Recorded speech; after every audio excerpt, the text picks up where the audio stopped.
got a fast car. I got a ticket to anywhere. Maybe we can make a deal. Maybe together we can get somewhere. Any place is better. Starting from zero, got nothing to lose. Maybe we'll make something. Me, myself, I got nothing to prove. You've got a fast car.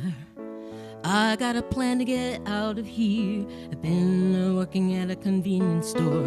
Managed to save just a little bit of money. Won't have to drive too far. Just cross the border and into the city. You and I can both get jobs. Finally see what it means to be living. See, my old man's got a problem. He lives by the bottle, that's the way it is. He says his body's too old for working. His body's too young to look like this. Mama went off and left him. She wanted more to life than he could give. I said, somebody's gotta take care of him. So I quit school and that's what I did.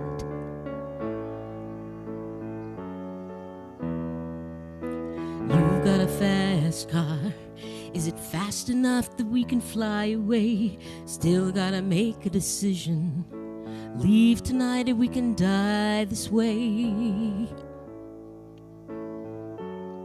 So I remember we were driving in your car. Speed so fast I felt like I was drunk. City lights laid out before us and your arm felt nice wrapped around my shoulder. And I had a feeling that I belonged. I had a feeling I could be someone, be someone, be someone.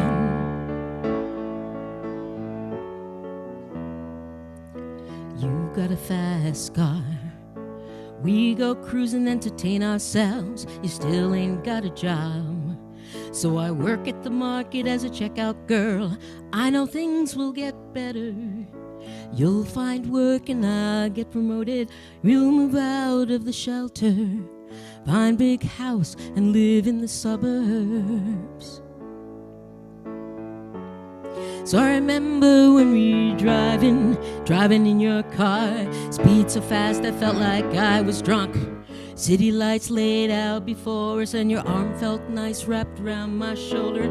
I had a feeling that I belonged. I had a feeling I could be someone, be someone, be someone.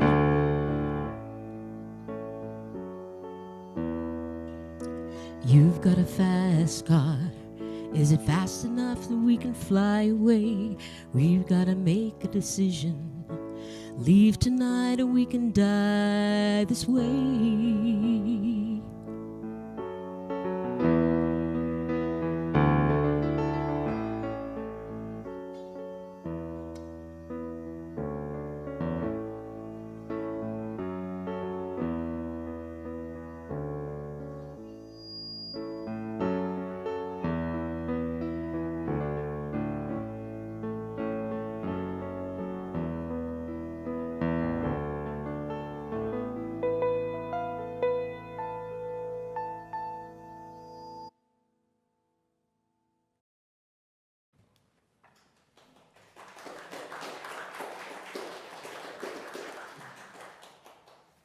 Thank you.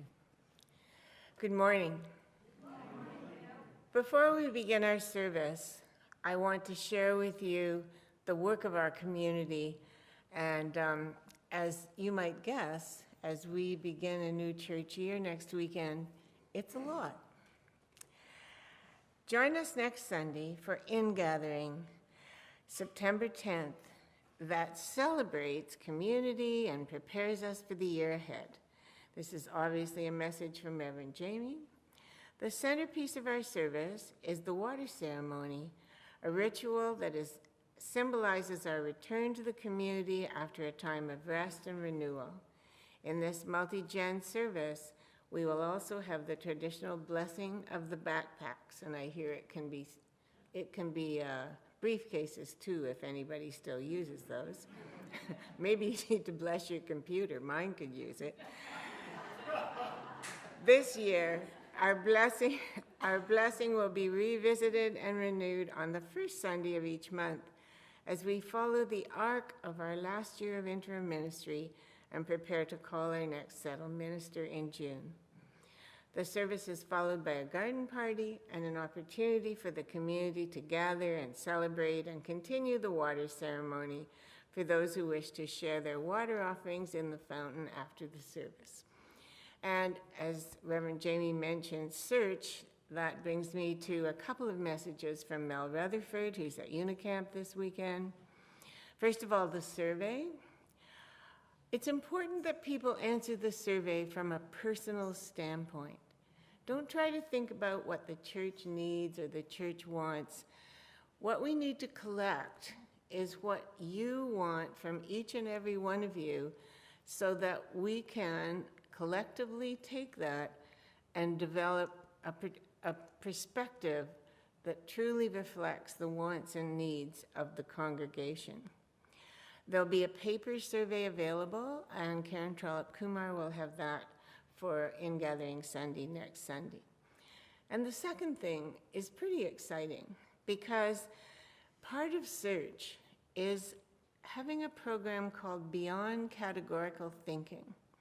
And it's a way to help us think out of the boxes that we might be trapped in about what a minister could be or should be or needs to be. And it's run by the Unitarian Universalist Association. So when Mel connected with them and said that we would like to have that workshop, they have facilitators. So we thought, well, you know, they'll send somebody.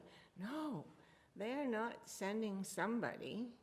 Keith Crone, the director of search process for UUA, like the head person, is coming in person to Hamilton on Saturday, September 16th. It's a morning workshop open to all, youth, members, congregants, everyone.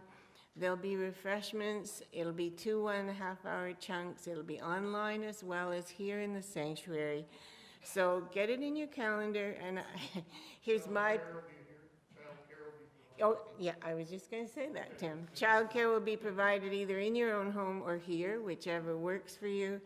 And as I have been thinking about this also as a member of Search, so for the next 2 weeks, what I want you to say when you greet a member of the congregation, have you filled out the survey?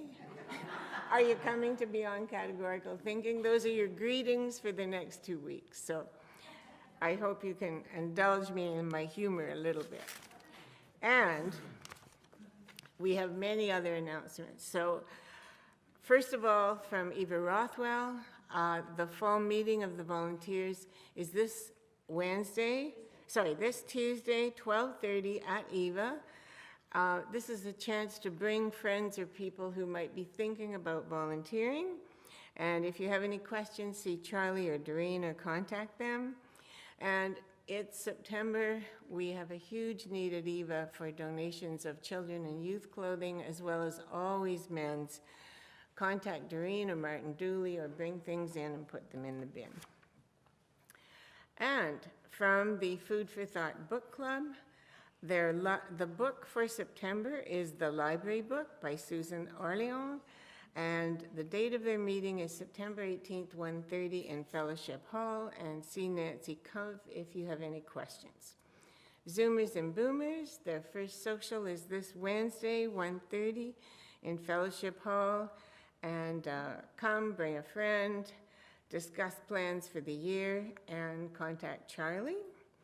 Visitor and congregational engagement are going to meet for their regular first Sunday of the month, I believe right here in a circle after you grab your juice or lemonade. And all are welcome, but particularly people new to the congregation for the meet and greet. From Climate Action, Mary Ellen Scanlon and David McLaughlin in their home just over the way on the other side of Main Street have done a fabulous greening project of their backyard, including, which I need to learn about, a porous and appropriate driveway, as well as some other plantings and exciting things. So it doesn't say here that you can come and see this, but, but you might want to contact Mary Ellen, because maybe you could. Also from Climate Action, a big shout out to those who picked 2 bushels and 6 boxes of apples, which all went to the hub last Sunday from our tree. And finally, from Welcoming Congregation in Social Justice, a thank you to Reverend Jamie, Monica, Sue, Kelly, Beverly, and Nancy, and Tim for their enthusiastic support of the church by being at Pride and putting the face of our church in the community on something that is increasingly important in this country right now. So thank you for your patience, and take a breath and take that all in, and then we'll begin the service. Good morning. Good morning, and welcome to the First Unitarian Church of Hamilton, both to you here in the sanctuary and to those with us online on Vimeo. We welcome you today, whatever the circumstances of your life, in the many ways that we identify as people, and in the diversity of ways that we love and live. In this house of faith, we are all included as we search for truth, build community, and strive to make the world a better place. My name's Gail Rappold. I'm your service leader this morning, and I want to thank those who've made today possible. I also have to say that I left my computer in Toronto on Friday, and I'm working from pasted bits of different sized fonts today. So if I struggle a bit, please be patient with me. Our music ministers, Catherine Cowley, Beverly Horton, and DJ Moons. I'll be reading the story, but it has been written and created by Beverly. Our tech team, our valiant tech team, Brian Carey, Claire Miles, Chase Tapley, and Kelly Wolf, Sue Johnstone and Sheila Dooley, who've done our setup and our flowers, and Jean Jacobs and Catherine Schuler, who greeted you at the door. And I'd be remiss if I didn't say that this service has been crafted and designed totally by Beverly, and I need to acknowledge that. We here in this congregation sit on the traditional lands of the Haudenosaunee, the Wendat, Neutral, Erie, and Mississaugas. These are now called Canada and the Americas, but they were stolen from these indigenous people and colonized on the backs of them and enslaved Africans. As we enter September and contemplate National Day for Truth and Reconciliation, may we consider how we have benefited as settlers from this and continue to benefit from the effects of colonization. Take action. Land acknowledgement, then what? And on this Labor Day Sunday, from Megan Visser, our call to worship. We enter this sanctuary for kindness and comfort. May rough-worn hands and aching backs be healed. We enter this sanctuary for hope and equality.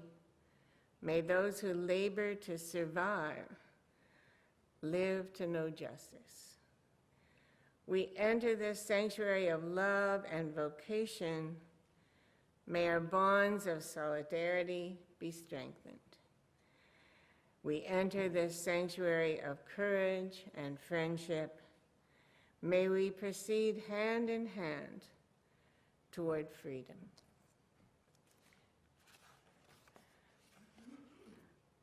We light our chalice each Sunday. We light it in hope and the hope of our faith. We light it each time we gather to remind us of the sacredness of our time together. Beverly will light our chalice, and when she's done that, we'll say our words together.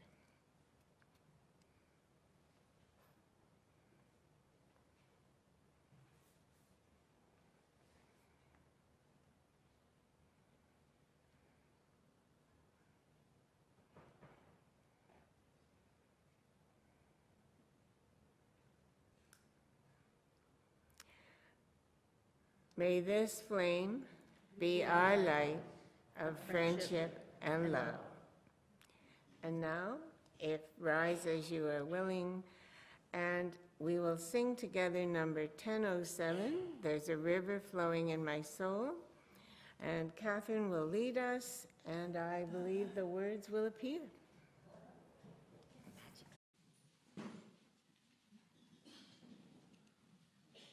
Yeah, if you have a book, it's number 1007, 1007.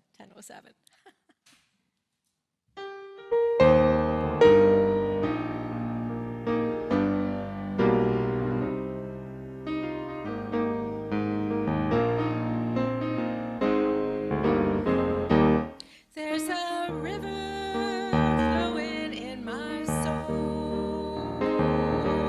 There's a river flowing in my soul, and it's telling me that I'm somebody.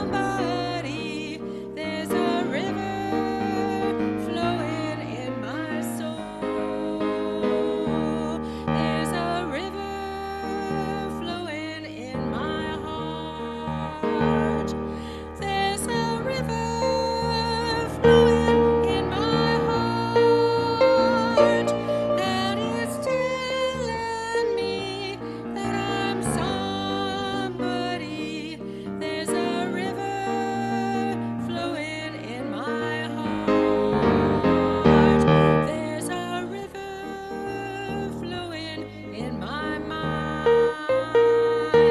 There's a river flowing in my mind, and it's telling me that I'm somebody. There's a river flowing in my heart. There's a river flowing in my mind. There's a river flowing in my mind, that's telling me that I'm somebody. There's a river flowing in my mind. There's a river flowing. There's a river flowing. There's a river flowing in my soul.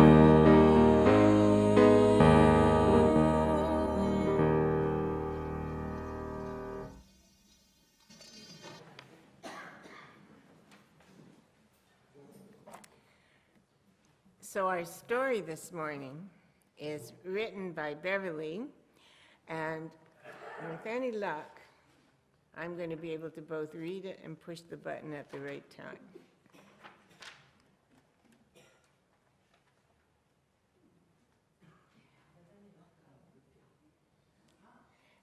It is a story about the first black mailman, Albert Jackson, who was a mail person in Toronto. So let's see if we can do this. You've got mail. Okay. So, this is Hannah. And this is Hannah's granddad, Henry. Hannah and her granddad, Henry, had a weekly ritual. Around 10 o'clock each Saturday morning, Granddad Henry would knock on the door and yell, "Come on, kiddo, let's go for coffee." They never actually went for coffee. They both had hot chocolate. Somehow, "let's go for hot chocolate" didn't quite ring in the same way as going for a coffee. The idea of going for a coffee made Hannah feel very grown up. One particular Saturday, the coffee lady, Kara, saw Henry and Hannah, saw them coming, and had their hot chocolate already before they even got there. "Coffee for Henry and Hannah," she said with a wink. Hannah rolled her eyes and turned to her granddad. Does she have to say that every week? It was funny the first time, but it's not funny every week.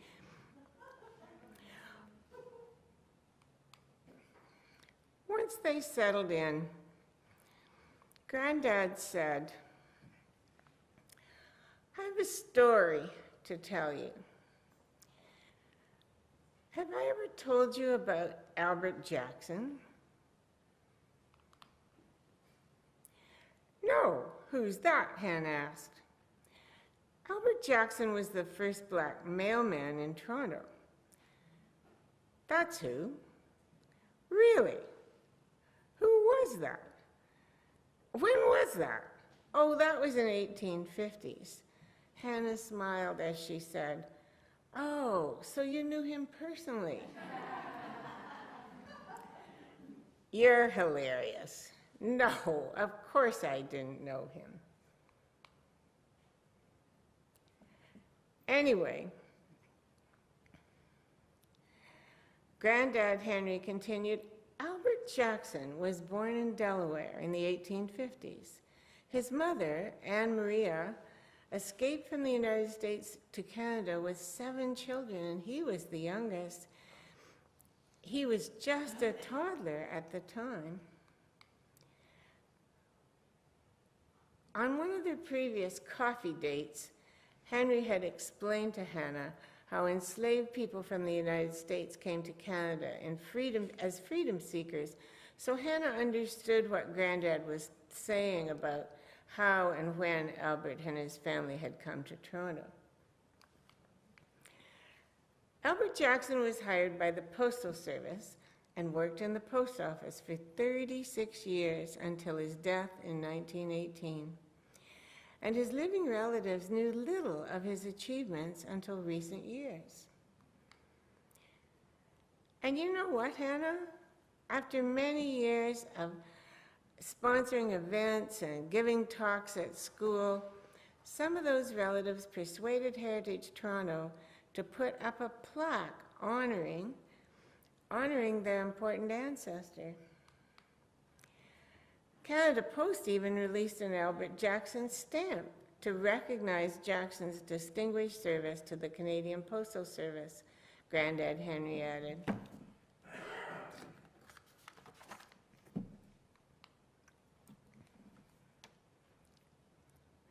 Hannah couldn't wait to share all this interesting info with her friends. You know that game, post office or telephone? Well, then you can kind of imagine what happened to the little history lesson about Albert Jackson as one of Hannah's friends to another passed the story along. And then those friends to siblings and parents. Hannah called her friend Amber. "Guess what, Amber? Granddad Henry just told me about Jesse Jackson, Toronto's first black mailman." "When was that?" Amber asked. "At coffee this morning," Hannah replied. Amber gave Hannah the side eye and said, "No, Hannah, when was Jesse Jackson the mailman in Toronto?" "Oh," Hannah said, "a while ago." Later that afternoon, Amber met up with her friend Joshua. "Joshua," Amber said, "did you know that a man named Reggie Jackson was Toronto's first black mailman?" "Really? Really? You sure about that? I thought Reggie Jackson was a baseball player." "Apparently he was a mailman too." And on the story of Albert Jackson traveled, changing a bit as it went along. About a week later, Paul Wells, dad of one of Hannah's friends, saw Henry walking up the street and stopped to talk to him. "Excuse me, sir, are you Hannah's granddad?" Wells smiled at Granddad Henry and said, "I want to thank you for teaching folks in the neighborhood a little bit about Toronto's history, especially the history of black Torontonians." Wells continued, I never knew that Michael Jackson's great-grandfather was the first black mailman in Toronto. Granddad Henry left Paul Wells standing on the sidewalk and went down to the cafe. Down to the cafe to recover. He sat down, shook his head and smiled, and said to himself, I tried, Albert, I tried. The end.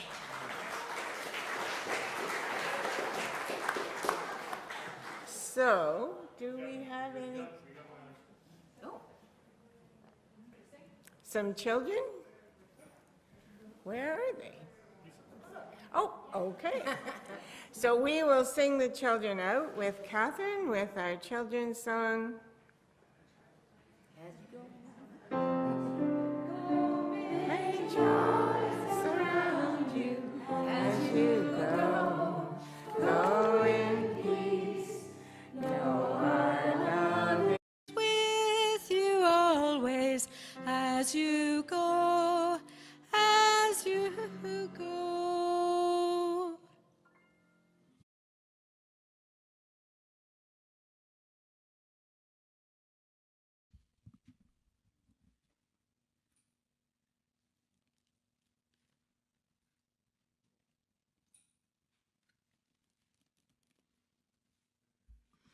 In Canada,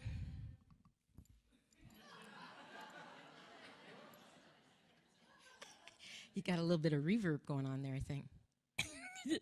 In Canada, as enslaved laborers and 19th century frontier builders, black workers had been essential to the development of this country. But by the turn of the 20th century, and with the changing tide of world events, they were no longer considered important to the Canadian workforce.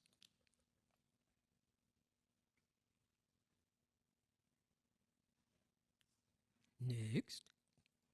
There we go. So the Canadian Brotherhood of Railroad Employees was a white union, and they wouldn't allow black porters to join. So the black porters decided to start their own union. So in 1917, the black porters formed the first black railway union in North America.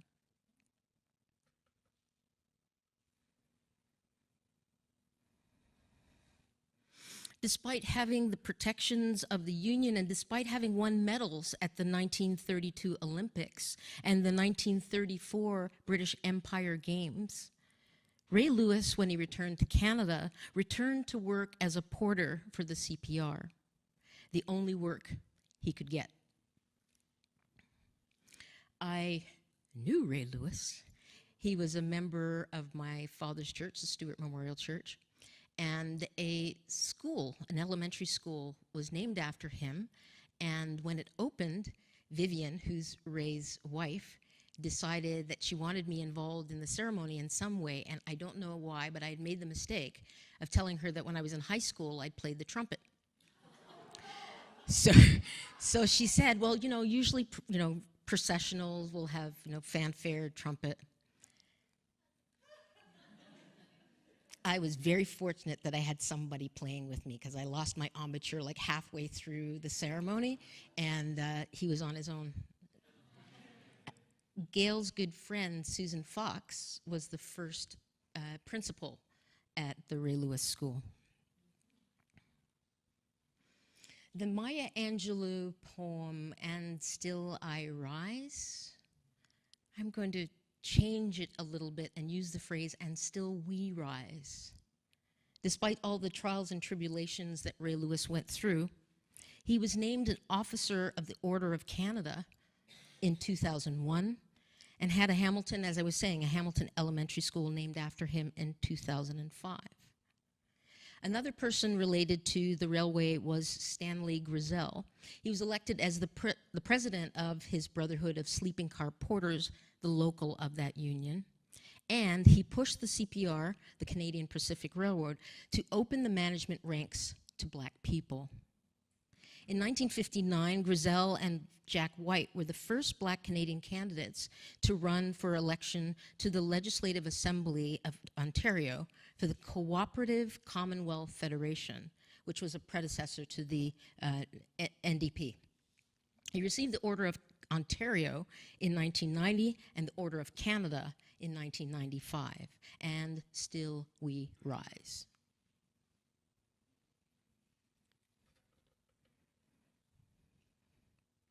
In 1955, the Canadian government introduced the West Indian Domestic Scheme. It brought 2,600 women, many of whom were educated professionals with no other Canadian immigration path, to immigrate as domestic workers from Jamaica and Barbados by 1965. No woman, no cry. No woman, no cry. Excerpts from Austin Clarke's Meeting Point. When Bernice Leach got the job 32 months ago as a domestic for the Berman family, she was expected to cook 3 meals a day. To her surprise, it turned out she only had to cook 1 meal a day. But despite this help from her employers, Bernice knew her place. Sometimes it was pointed out to her that on this street she was to remember she wasn't a housewife.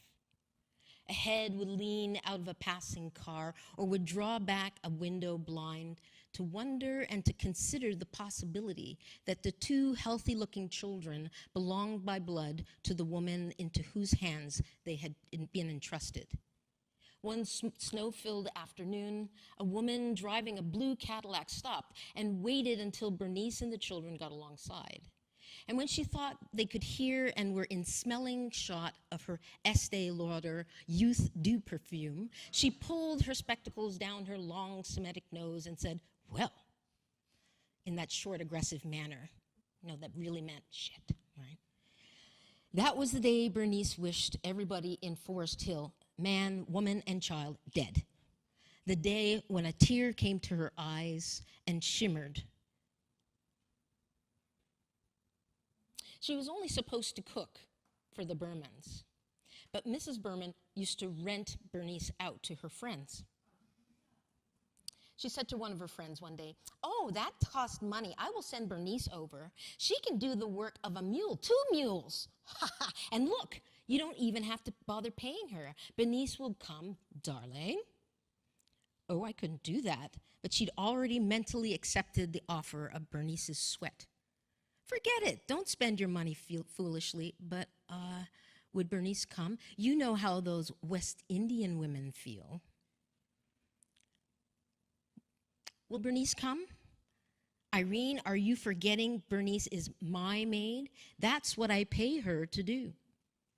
When Bernice raised no objection, this silence was taken for surrender, for acceptance.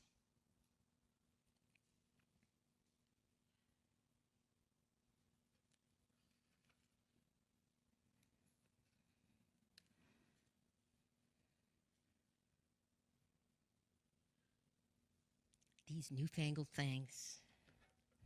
Okay. December, January, and February piled snow on the ground.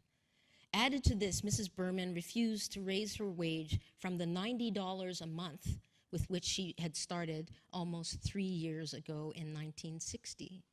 The burden and demands of her new life in this country were becoming too much for her, when one day, bam, bam, bam, she actually clapped her hands in joy 3 times and shouted, "There's still a God up there.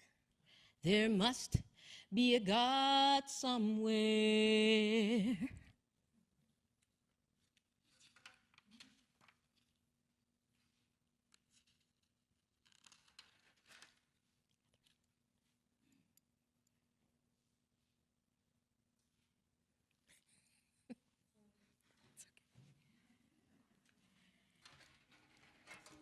Whoops.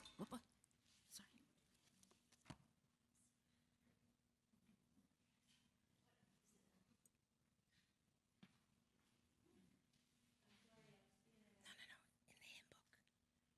In the hymn book. In the hymn book. It's 10:05? 10:05?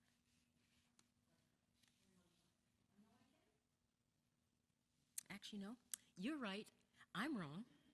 I jumped ahead. Never mind.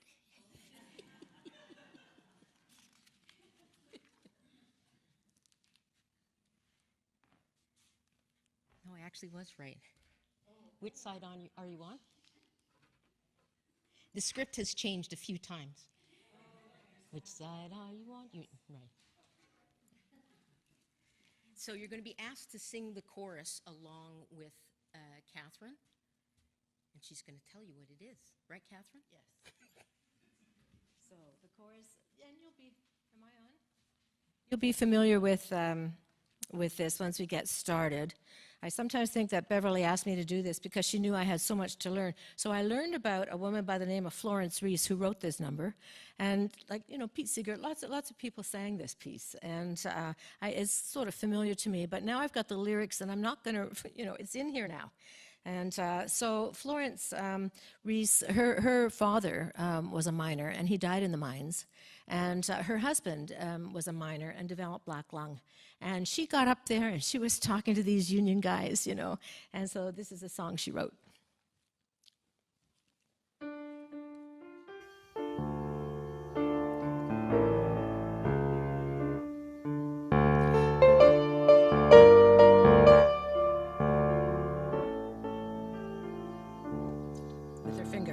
Come on, all you poor workers, good news to you I'll tell, how that good old union has come in here to dwell. Sing together. Which side are you on? Which side are you on? Which side are you on? Which side are you on? We're starting our good battle. We know we're sure to win because we've got the gun. Thugs are looking thin. Which side are you on, boys? Which side are you on? Which side are you on? Which side are you on?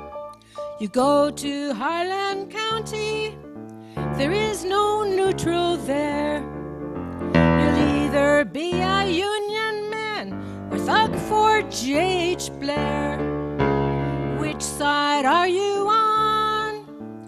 Which side are you on? Which side are you on?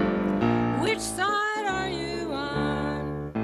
They say they have to guard us to educate their child. Their children live in luxury, ours are almost wild. Which side are you on? Which side are you on? Which side are you on? Which side are you on? Gentlemen, can you stand it? Or tell me how you can. Will you be a gun thug? Or will you be a man? Which side are you on? Which side are you on? Which side are you on? Which side are you on? My daddy was a miner. He's now in the air and sun. He'll be with you fellow workers till every battle's won. Which side are you on? Which side are you on?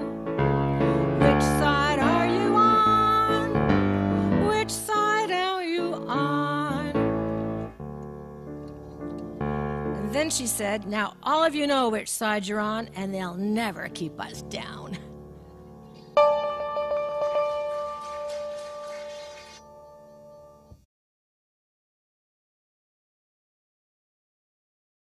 Actually, the answer to that question is not as clear as it seems. Which side are you on? Would you be on the side of the porters who were trying to start their own union because they'd been locked out of the white union? Is that the side you're on? Or are you on the side of the union that locked them out? Food for thought. Bearing the unfortunate acronym NUDE, N-U-D-E, the National Union of Domestic Employees was formed in 1974. Its mission is to secure the best quality of life for low-income workers by providing effective representation, skillful negotiation, aggressive advocacy, and continuous programs of training and education for the personal development of the worker and his or her family. Closer to home, and closer in time. 22 August 2023, CTV News Toronto. Jamaican migrant workers were sent back to the Caribbean from a farm in Ontario nearly a month before they were supposed to go. Earlier this month, after holding a one-day strike in protest of their workplace conditions, a poorly functioning toilet overflowed, running into the workers' sleeping area, and that's why they were protesting. August 23rd, 2023, just a couple weeks ago.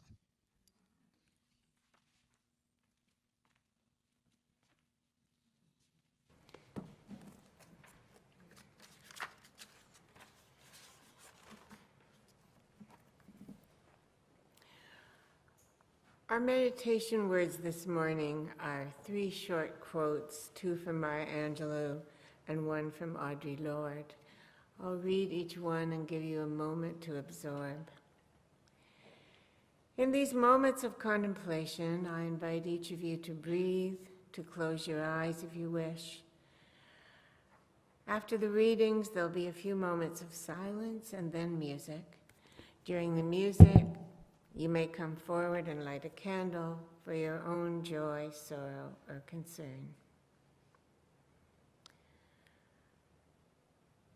Courage is the most important of all the virtues, because without courage, you can't practice any other virtue consistently.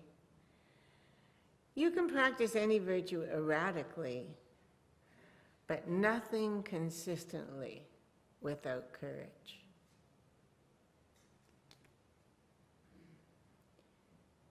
You may encounter many defeats, but you must not be defeated.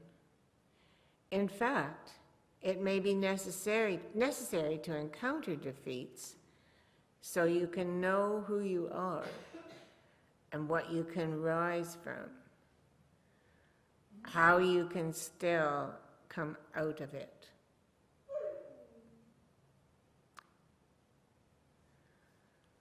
When I dare to be powerful, to use my strength in the service of my vision, then it becomes less and less important whether or not I am afraid.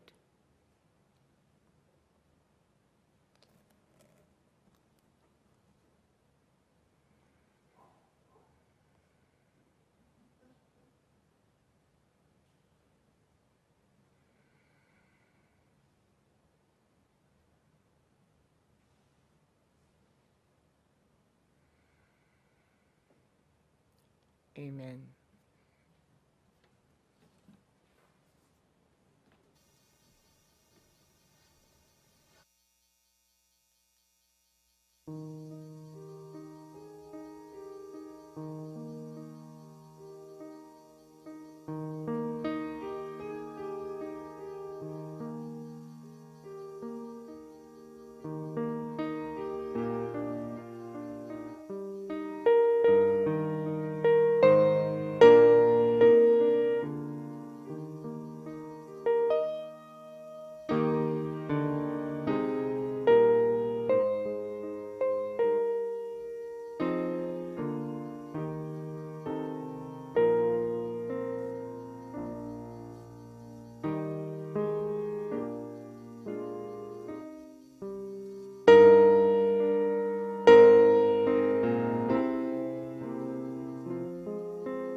This is a time in our congregation when we share the joys and sorrows of community.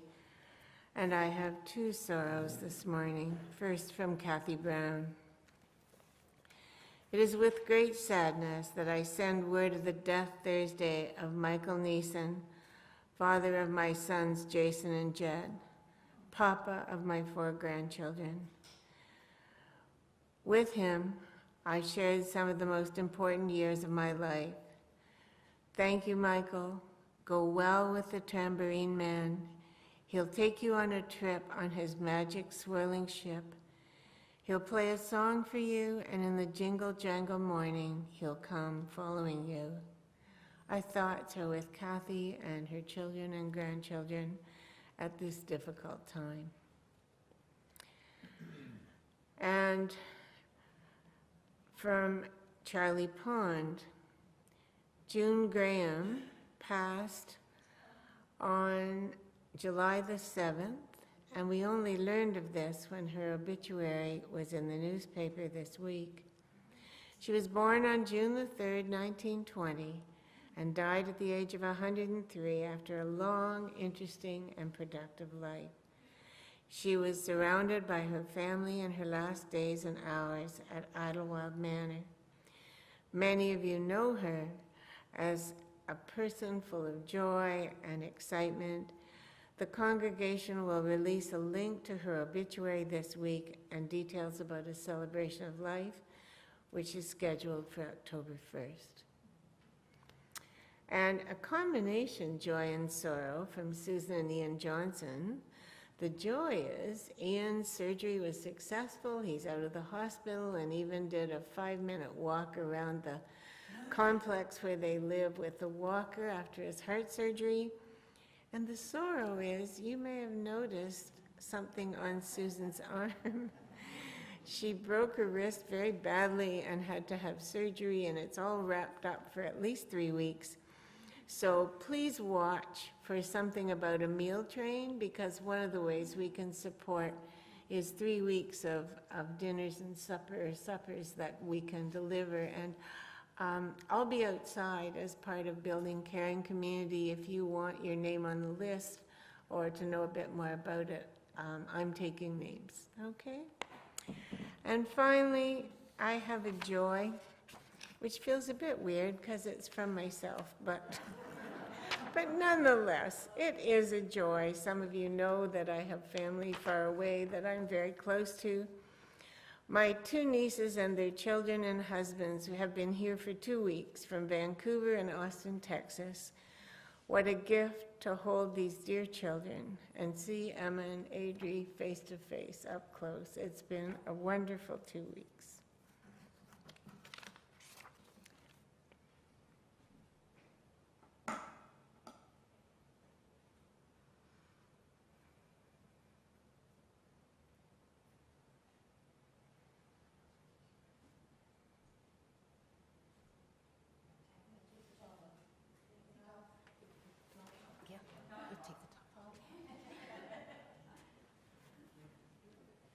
I've seen other people.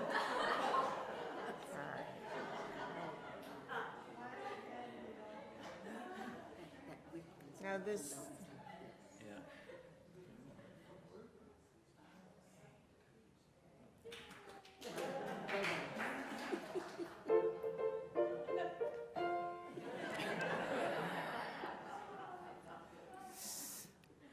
For some of us, there are joys and sorrows deep in our hearts, too tender to share. And as I read from a member of our congregation the other day, when we can hold grief in one hand and joy in the other, it is truly a place where we can stretch and grow. So may it be.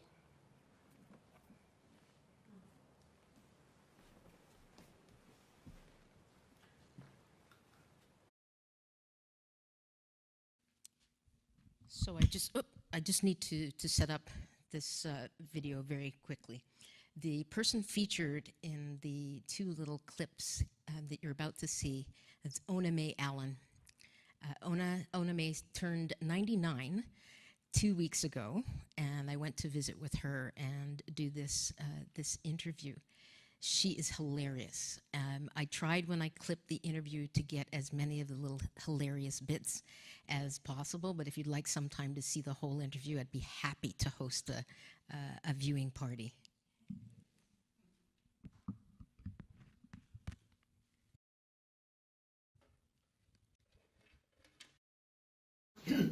First, after I graduated from high school, I took a secretarial course. I was going to be a secretary like my aunt, my dad's sister. Oh, I just loved it. Went to business college for a year in Chatham, Chatham Business College. Graduated with high honors as a secretary. Due to my color, I couldn't get a job every time there was an ad in the paper, wanted one. You go, it's already taken. I got so disheartened.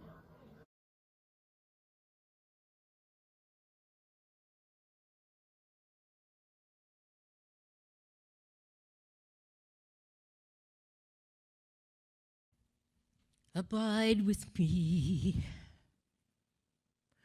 O thou that changest not, abide with me.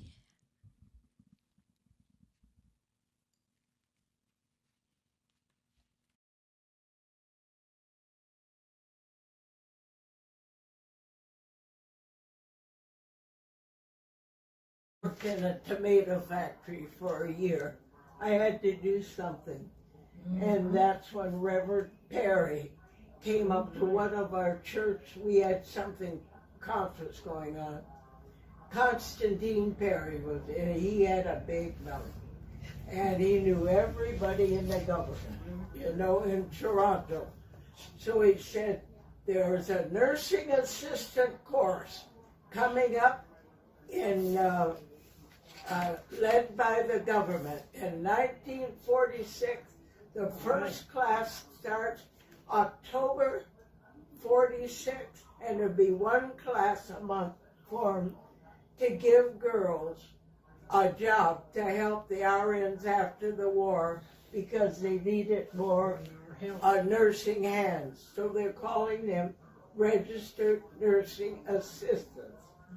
The course is 9 months. You get paid $60 a month, and you apply. You girls here in Buxton, and use my name as a reference.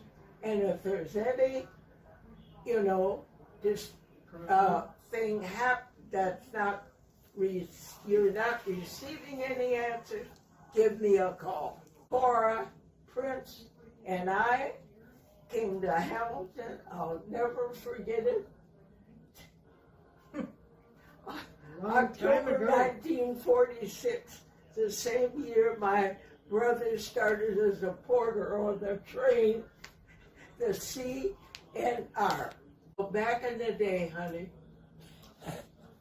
you worked, then you had to change them diapers, go down and wash them all off with a brush, down in the big old scrub room, and then you had to collect all the false teeth. They were all in the basin, everybody's teeth. How could you tell one from the other? That's what I was going to ask. Yes. And we had to clean them all with this brush and then start sticking them in the mouth, see who fit who. And then we got a little higher up there. And then got our time all spent, this 9 months. And then they said you could have a job at the General. And Miss Campbell was the head of the Hamilton General Hospital. I'll never forget her. And she said, well, you girls have a job and you get $90 a month.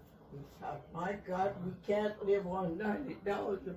We got $60 for training. Yeah.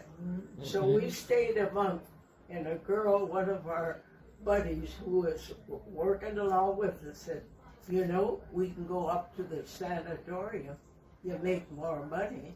So up we go and apply at the same. Well, we got a job up there.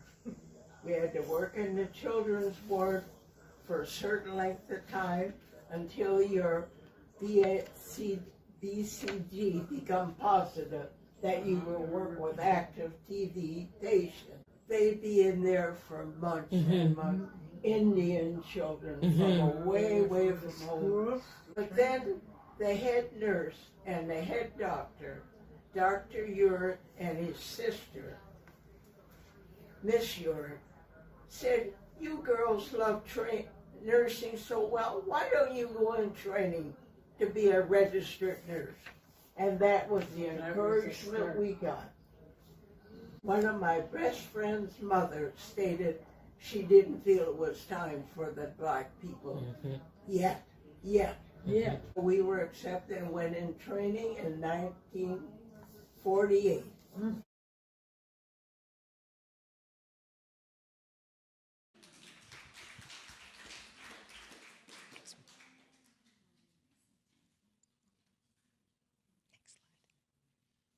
Over my head, I hear music in the air. There must be a God somewhere.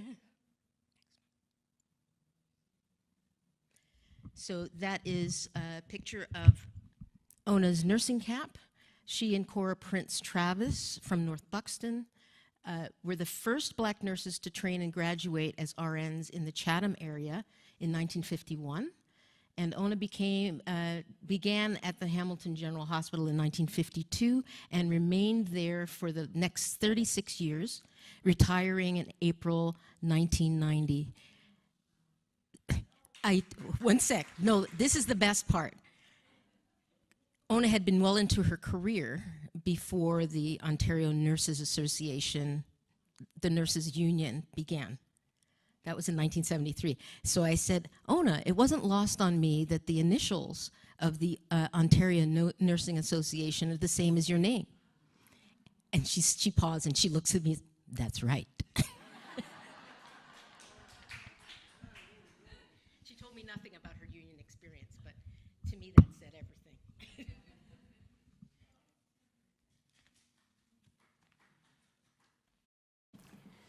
Thank you, Beverly. It's time for the offering. On this Labor Day Sunday, we reflect on the fact that for those of us fortunate enough to have paid work in our lives, the way that was acknowledged was with money. So much of the work that is done in this country and this world is done with no remuneration. That's true in this church as well. And to all of you who do so much in so many ways, thank you. And we also need, for those of you who can, that remuneration from your paid work. And so we will now have the offering while Catherine sings.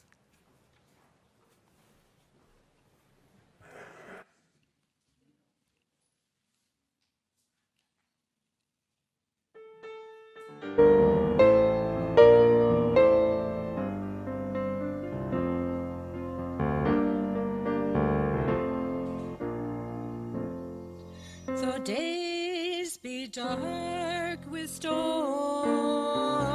and burdens weigh my heart,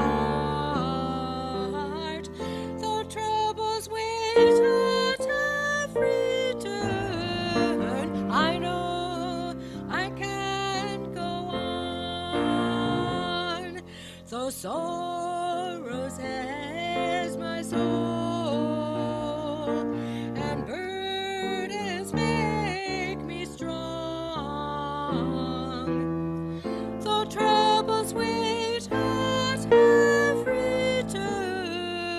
I know I can go on. My sister in my heart, my brother in my song. Though troubles will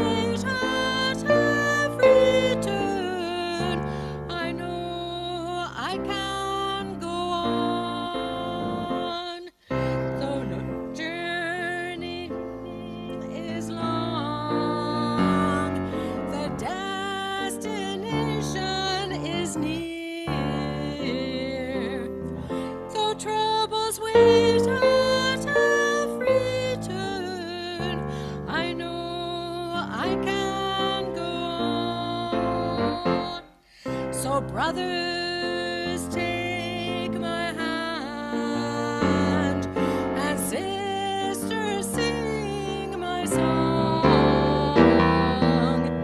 When hope awaits out of return, I know we will go on.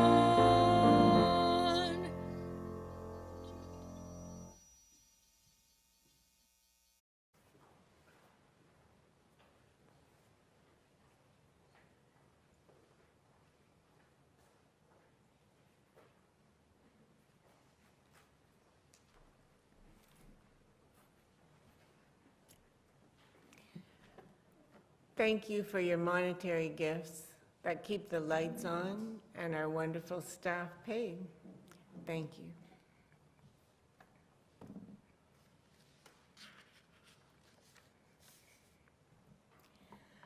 As we bring our service to a close, I remind you that there'll be lemonade and water outside, and that next Sunday is ingathering, and that the visitor and congregational group will be meeting in here as soon as people get a chance to get their lemonade.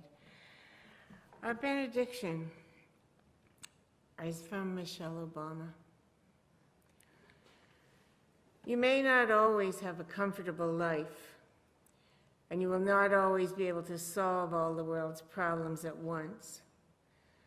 But don't ever underestimate the importance you can have, because history has shown us that courage can be contagious and hope can take on a life of its own. So may it be.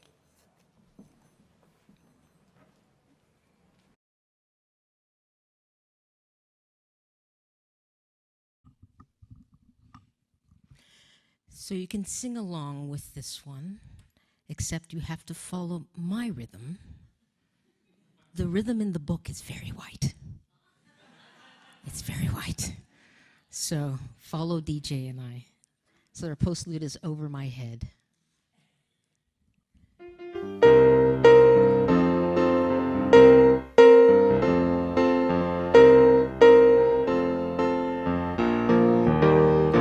Over my head, I hear music in the air.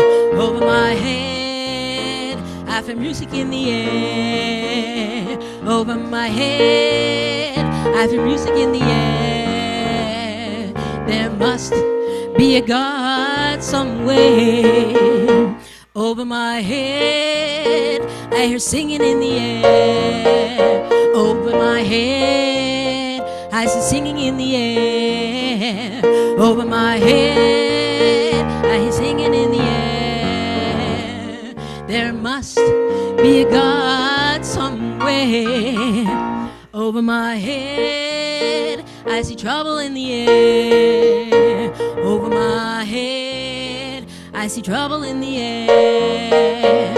Over my head, I see trouble in the air. There must